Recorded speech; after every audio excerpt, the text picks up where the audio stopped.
ये video clear है।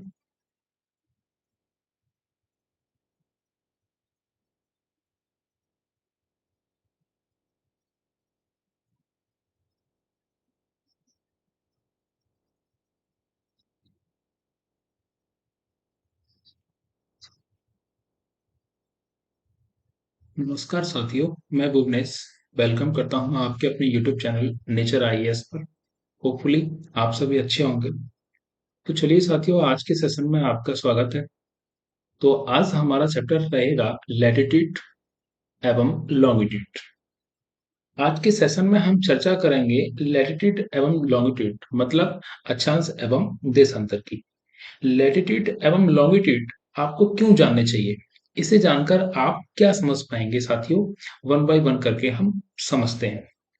Number one, Tropic of Cancer यानी कर्क रेखा, ट्रॉपिक ऑफ कैप्रिकॉर्न यानी मकर रेखा को कैसे डिसाइड किया गया है, भूमध्य रेखा को कैसे डिसाइड करते हैं, इंटरनेशनल डेडलाइन डिसाइड करने का क्या तरीका है। आप ये भी जानेंगे कितनी हमारे पास लैटिट्यूड है, कितनी हमारे पास लॉन्गिट्यूड है। जनरली लैटिट्यूड एवं लॉन्गिट्यूड क्या होते हैं, आज हम यही सब जानेंगे। चलिए एक बार फिर से वेलकम है आप सभी साथियों का सेशन के अंदर। तो साथियों, आपको आज हम दो बातें सिखाने वाले हैं। तो हम चर्चा लैटिट्यूड पर लॉन्गिट्यूड पर कर रहे हैं। दरअसल जब दुनिया को पृथ्वी के बारे में पता चला कि यह एक जियोड शेप में है, मतलब गोलाकार तो है लेकिन थोड़ा दबी हुई है, थोड़ी चपटी हुई है, तो ऐसी स्थिति में उन्होंने अपनी जानकारी के हिसाब से दुनिया को पहचान देने के लिए कुछ कट लगाए। अब आप कहेंगे इसका कोई लॉजिक तो नहीं हुआ, कट लगाने की जगह कोई और भी तो तरीका हो सकता था। तो मैंने कहा चलिए तो आप बता दीजिए सबसे बेहतर तरीका क्या हो सकता है। तो आप बोलेंगे सर आप ऐसा क्यों कह रहे हैं, चलिए मैं बताता हूँ। आपको ये तो पता चल गया कि हमारी पृथ्वी गोल है। अब इस पृथ्वी पर कोई व्यक्ति अपनी वास्तविक स्थान की पहचान कैसे करेगा। तो आप कहेंगे सिंपल है। लेकिन मैं ये कहूँ कि आपको समुद्र में छोड़ दिया जाए तो आप अपनी वहां एग्जैक्ट लोकेशन का पता कैसे कैसे लगाएंगे, क्योंकि वहां कोई आपको मार्क के रूप में, कोई चिन्ह के रूप में साइन बोर्ड तो नहीं लगा दिखता। अब आप कहेंगे कि इस बात से क्या मतलब है, क्या हम ये नहीं जान पाएंगे कि हम अरब सागर में हैं या हम हिंद महासागर में हैं या हम प्रशांत महासागर में हैं। तो मैं कहूंगा नहीं, आप नहीं पता कर पाएंगे। उस समय तक नहीं पता चलता था। उस समय का क्या, यदि वर्तमान में भी आपको दिशा का ज्ञान ना हो तो आप अपनी एक्चुअल लोकेशन, एग्जैक्ट लोकेशन का पता नहीं कर पाएंगे। और तो छोड़ो साथियों, आपको अगर झीलों के बीचे बीच, अगर हम झील के बीचों बीच छोड़ दें तो आप अपने घर की दिशा को ना जान पाए। मतलब दिशा का ज्ञान होना बहुत जरूरी है। समझ पा रहे हैं आप इन बातों को। जिन व्यक्तियों के लिए दिशाओं का ज्ञान ना हो, जिन व्यक्तियों के लिए दिशाओं का ज्ञान ना हो, उनके लिए दिशाएं कितना महत्व रखती हैं, उनके लिए दिशाओं का ज्ञान होना कितना आवश्यक है, कितना जरूरी है। तो साथियों, आपको जानकारी होगी कि लैटिट्यूड एवं लॉन्गिट्यूड देने वाले लोग कौन थे। चलिए मैं आपको बताता हूं कि लैटिट्यूड एवं लॉन्गिट्यूड देने वाले लोग अंग्रेज थे, क्योंकि इन्हें अपने निवास स्थान से निकलकर अन्य निवास स्थान के लोगों के साथ व्यापार करना था। क्योंकि एक बार जाने के बाद दोबारा उसी जगह पर व्यक्ति कैसे जाएगा, ये समझने वाली बात है। दोस्तों, अभी आप इस बात को रियलाइज ना कर रहे हो, आपको पता होगा साथियों, कंपास की खोज 11वीं 12वीं शताब्दी के बीच हुई, ऐसा माना जाता है। अब हम यहाँ कंपास की चर्चा क्यों कर रहे हैं, क्योंकि इसी से दिशाओं का ज्ञान होता है। क्योंकि दिशाओं के ज्ञान के बाद ही लोगों ने अपनी यात्राएं शुरू की, अपनी यात्राएं प्रारंभ की। लोगों ने एक स्थान से निकलकर दूसरे स्थान की यात्राओं को कंटिन्यू किया। और यहीं से लैटिट्यूड एवं लॉन्गिट्यूड का कंसेप्ट निकल कर आता है। क्यों? क्योंकि उन्होंने यात्रा के दौरान मार्क लगाना शुरू कर दिया था। तो आइए देखते हैं ये कितने होते हैं और क्या होते हैं। देखिए, लैटिट्यूड लैटिट्यूड को हिंदी में बोलते हैं अक्षांश। लैटिट्यूड को हिंदी में क्या बोलते हैं साथियों, अक्षांश। और लॉन्गिट्यूड को हिंदी में बोलते हैं देशांतर। क्या बोलते हैं साथियों, देशांतर। तो जो हॉरिजॉन्टल लाइन जो होती हैं, जो क्षैतिज रेखा जो होती हैं, ये जो लेटी हुई लाइनें होती हैं, उन्हें क्या कहते हैं? अक्षांश। जो लेटी हुई लाइनें हैं, लैटिट्यूड, और जो वर्टिकल लाइन्स हैं, यानी कि जो खड़ी हुई लाइनें हैं, उन्हें क्या बोला जाता है? लॉन्गिट्यूड, मतलब यानी देशांतर। ओके। अच्छा, इक्वेटर, इक्वेटर का क्या रोल है? इक्वेटर पृथ्वी को दो बराबर भागों में बांटती है। इस भाग को उत्तरी गोलार्ध और इस भाग को दक्षिणी गोलार्ध के नाम से हम जानते हैं। चलिए, तो लैटिट्यूड एवं लॉन्गिट्यूड जानने से पहले हम एक बार ग्लोब को जानते हैं। साथियों, पृथ्वी गोलाकार नहीं है। यह उत्तर एवं दक्षिण ध्रुवों पर थोड़ी चपटी, मध्य में थोड़ी उभरी हुई है। ग्लोब पृथ्वी का लघु रूप में एक वास्तविक प्रतिरूप है। एक सुई ग्लोब में झुकी हुई अवस्था में स्थित होती है, जैसे कि आप यहाँ देख पा रहे हैं। एक सुई ग्लोब में झुकी हुई अवस्था में स्थित होती है, जिसे हम अक्ष कहते हैं। साथियों, इसको क्या कहते हैं हम? अक्ष। क्या कहते हैं इसको? अक्ष कहते हैं। ग्लोब पर वे दो बिंदु जिनसे होकर सुई गुजरती है, आप देख पा रहे होंगे, ग्लोब पर दो बिंदु जिनसे होकर जो सुई गुजरती है, उत्तर तथा दक्षिण ध्रुव है। एक को उत्तर नाम दिया हमने, एक को हमने दक्षिण नाम दिया। ग्लोब को इस सुई के चारों ओर पृथ्वी की भांति पश्चिम से पूरब की ओर घुमाया जा सकता है। ग्लोब को इस सुई के चारों ओर पृथ्वी की भांति पश्चिम से पूरब की ओर घुमाया जा सकता है, लेकिन पृथ्वी पर वास्तव में ऐसी कोई सुई नहीं होती। यह अपने अक्ष पर चारों ओर घूमती है, जो एक काल्पनिक रेखा है। अब साथियों, अब हम यहाँ ये जानने की कोशिश करेंगे कि पृथ्वी चपटी क्यों है। अर्थ के अपने अक्ष पर घूमने के कारण, तो मैं यहाँ आपको बताता हूं। अर्थ के अपने अक्ष पर घूमने के कारण, अर्थ के अपने अक्ष अक्ष पर घूमने के कारण इसके केंद्र में पैदा हुआ सेंट्रीफ्यूगल फोर्स, इसके केंद्र में इसके केंद्र में पैदा हुआ सेंट्रीफ्यूगल फोर्स, सेंट्रीफ्यूगल फोर्स, जिसे हिंदी में अपकेंद्र बल कहते हैं। साथ ही हिंदी में क्या कहते हैं इसको?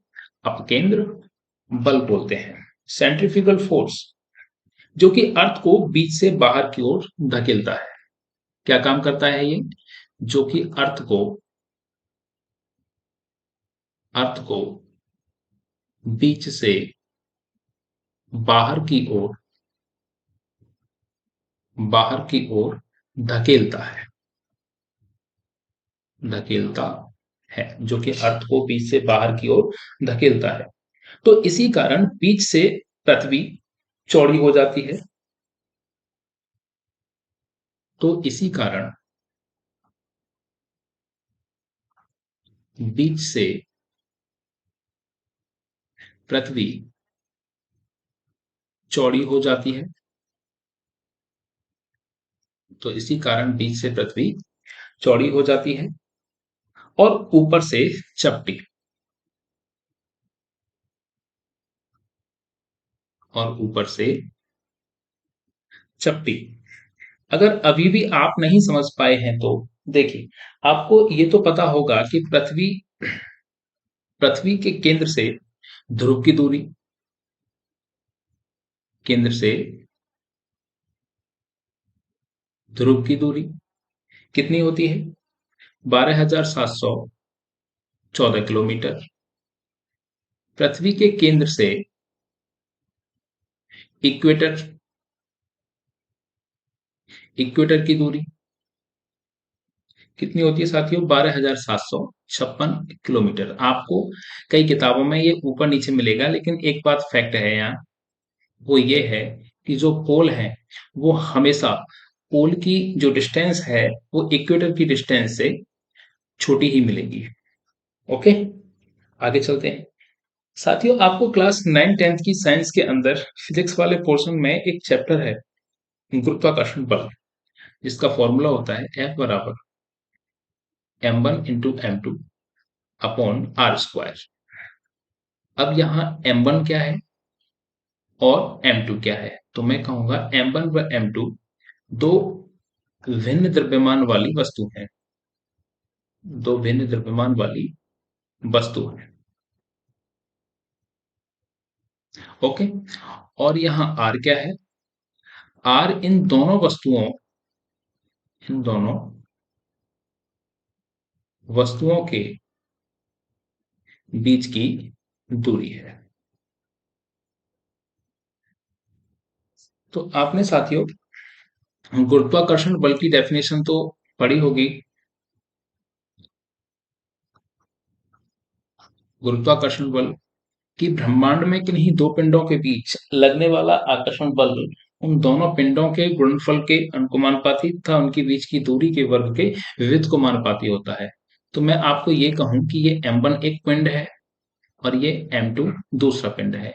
इनके बीच का डिस्टेंस, और यहाँ ये M1 पिंड है और ये M2 दूसरा पिंड है, ये इनके बीच की दूरी हमने R ले ली और यहाँ भी हमारी कितनी है R।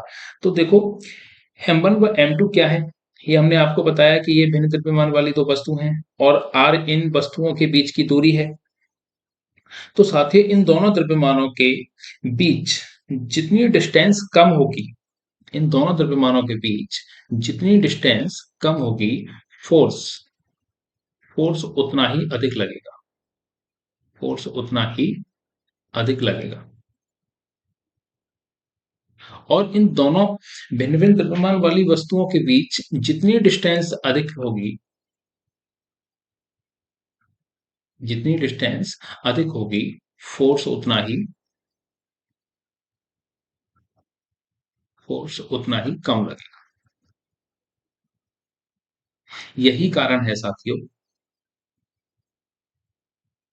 यही कारण है कि भूमध्य रेखा पर भूमध्य रेखा पर गुरुत्वाकर्षण बल का मान गुरुत्वाकर्षण बल का मान ध्रुवों की अपेक्षा ध्रुवों की अपेक्षा कम होता है। क्योंकि ये हमारी पृथ्वी हो गई, ये इक्वेटर हो गई, ये ध्रुव हो गया। तो ये पृथ्वी का केंद्र है और यहाँ से यहाँ की डिस्टेंस हमने आपको केंद्र से जो इक्वेटर की डिस्टेंस बताई थी वो कितनी थी, 12,756। और सेंटर से लेकर के पोल की जो बीच की जो डिस्टेंस थी वो कितनी थी, 12,714 किलोमीटर। तो देखिए डिस्टेंस कम कौन सी है, तो कम केंद्र से पोल वाली है। तो कम केंद्र से पोल वाली है यानी कि डिस्टेंस कम होगी तो फोर्स उतना ही अधिक लगेगा। तो ध्रुवों पर ज्यादा लगता है और यानी कि विषुवत रेखा पर यानी भूमध्य रेखा पर गुरुत्वाकर्षण का मान यानी कि कम होता है। ओके, आगे चलते हैं। तो एक बार सामान्य परिचय पर हम निगाह डालेंगे। पृथ्वी के तल पर किसी भी देश पृथ्वी के तल पर किसी भी देश अथवा नगर की स्थिति का निर्धारण उस स्थान के अक्षांश एवं देशांतर के अध्ययन द्वारा ही किया जाता है। अक्षांश और देशांतर का निर्धारण यानी कि मापन कोणीय रूप में किया जाता है। पृथ्वी द्वारा अपने अक्ष पर पश्चिम से पूर्व घूर्णन करने से दो प्राकृतिक संदर्भ बिंदु प्राप्त होते हैं, जिन्हें उत्तरी एवं दक्षिणी ध्रुव के रूप में जाना जाता है। अक्षांशों को 0 डिग्री यानी विषुवत रेखा से 90 डिग्री ध्रुव के मध्य बांटा गया है, जबकि देशांतरों को 0 डिग्री यानी प्रधान एवं उत्तर रेखा से 180 डिग्री अंतरराष्ट्रीय तिथि रेखा में विभाजन किया गया है। दो अक्षांशों तथा दो देशांतरों के मध्य अवस्थित भाग को ग्रिड कहते हैं। साथियों, दो अक्षांश और दो देशांतर की जो मध्य स्थित भाग होता है क्या कहलाता है, ग्रिड। अक्षांश और देशांतर रेखाएं एक दूसरे को समकोण पर काटती हैं। अक्षांश और देशांतर रेखाएं एक दूसरे को कहाँ काटती हैं साथियों, समकोण पर काटती हैं। अक्षांश व देशांतर मिलकर एक रेखा तंत्र का निर्माण करते हैं।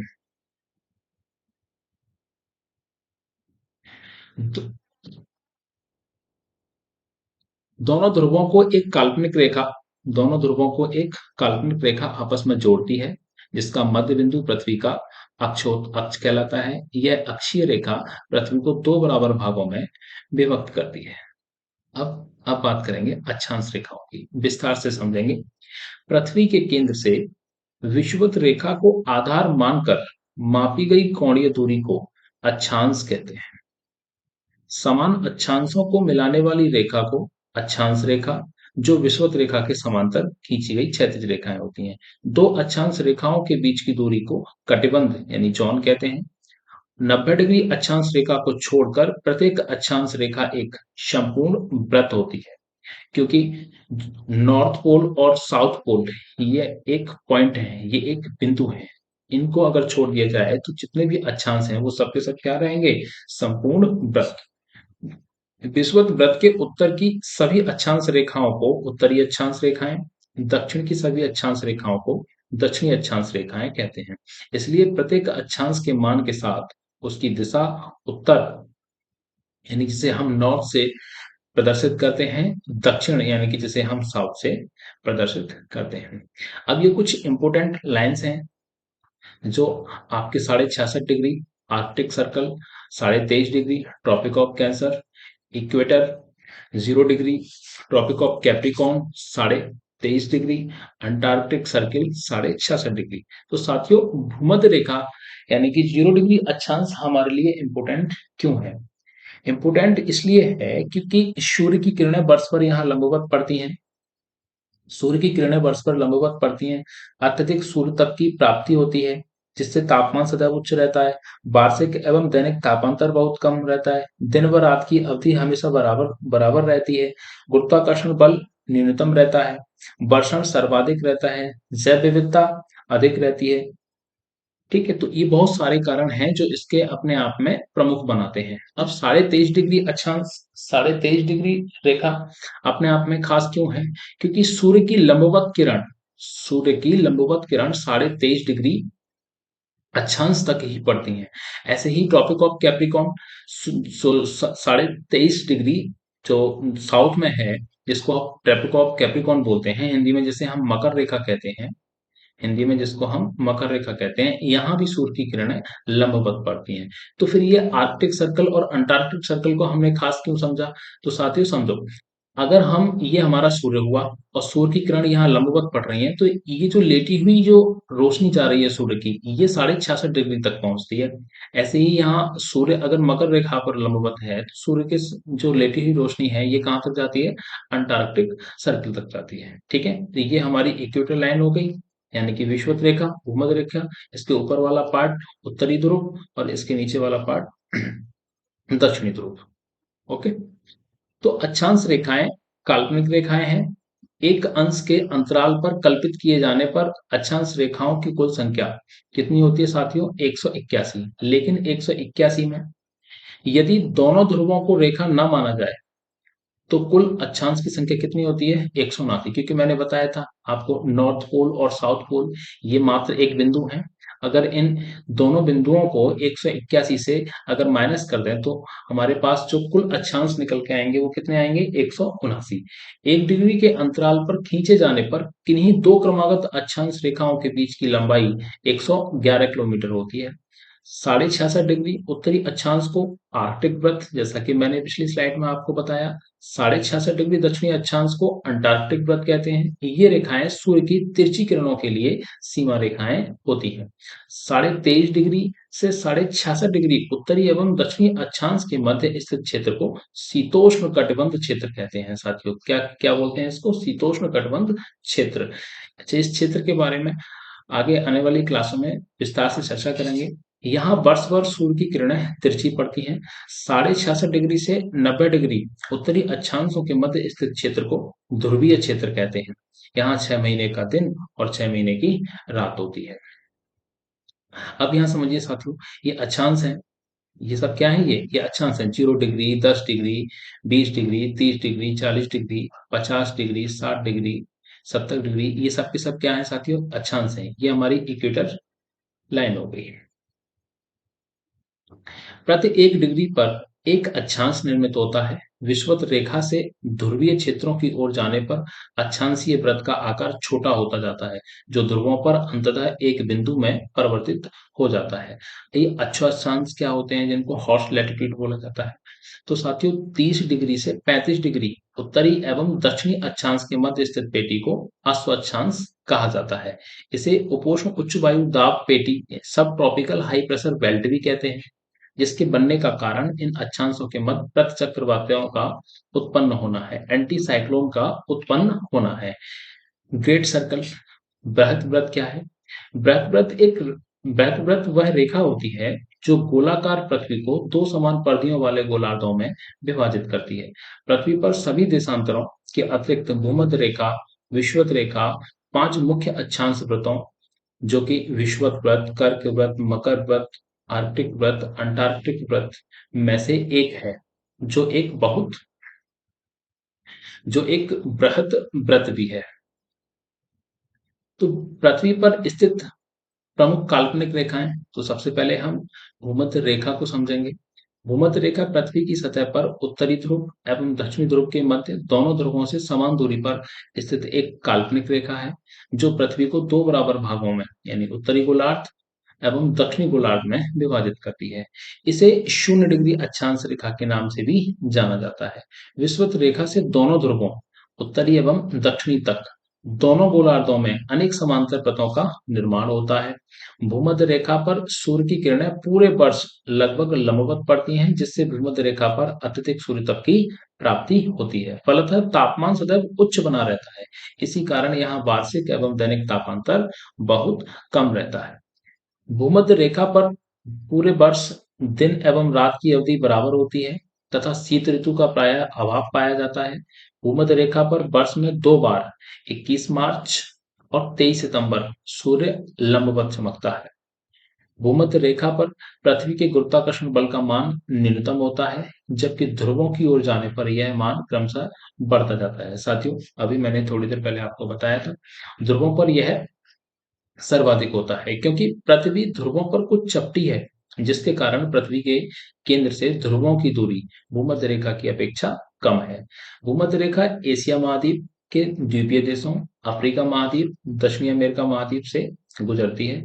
अफ्रीका महाद्वीप में कांगो नदी, जिसे जायरे नदी के नाम से भी जानते हैं, भूमध्य रेखा को 2 बार काटती है। कर्क रेखा, कर्क रेखा हमारे लिए इंपोर्टेंट क्यों है? हमने वहां बताया आपको कि सूर्य की किरण यहाँ लंबवत पड़ती हैं। तो कर्क रेखा उत्तरी गोलार्ध में विषुवत रेखा से 23.5 डिग्री उत्तर की कोणीय दूरी पर स्थित है। कर्क रेखा एशिया, अफ्रीका, मध्य अमेरिका से होकर गुजरती है। कर्क रेखा निम्न जलीय क्षेत्रों हिंद महासागर, अटलांटिक महासागर, प्रशांत महासागर, ताइवान जल संधि, लाल सागर तथा मैक्सिको की खाड़ी से भी होकर गुजरती है। कर्क रेखा को माही नदी 2 बार काटती है। भूमध्य रेखा को कौन सी नदी काटती है? कांगो नदी। कौन सी नदी काटती है साथियों? कांगो, जिसका नाम अन्य नाम क्या है? जायरे नदी। अब मकर रेखा, जिसे ट्रॉपिक ऑफ कैप्रिकॉर्न के नाम से भी जानते हैं, यह दक्षिणी गोलार्ध में स्थित है। विषुवत रेखा से 23.5 डिग्री दक्षिण की कोणीय दूरी मकर रेखा व्रत को प्रदर्शित करती है। आर्कटिक रेखा क्या होती है, जिसको हम आर्कटिक सर्कल के नाम से भी जानते हैं? तो विषुवत रेखा से 66.5 डिग्री उत्तर की कोणीय दूरी आर्कटिक वृत्त के रूप में जानी जाती है। आर्कटिक वृत्त के क्षेत्रों पर सूर्य की किरणें तिरछी पड़ती हैं, अतः यह अत्यधिक शीतल जलवायु वाला प्रदेश है। अंटार्कटिक रेखा क्या है? अंटार्कटिक सर्कल विषुवत रेखा से 66.5 डिग्री दक्षिण की कोणीय दूरी अंटार्कटिक वृत्त के रूप में जानी जाती है। अंटार्कटिका का अधिकांश भाग सदैव बर्फ से ढका रहता है, इसलिए इसे सफेद महाद्वीप के नाम से भी जाना जाता है। साथियों, इसलिए इसे किस नाम से जाना जाता है? सफेद महाद्वीप के नाम से भी जाना जाता है। तो आगे हम बात करेंगे देशांतर रेखा की। तो साथियों, आज के लिए इतना ही। मिलते हैं नेक्स्ट सेशन में।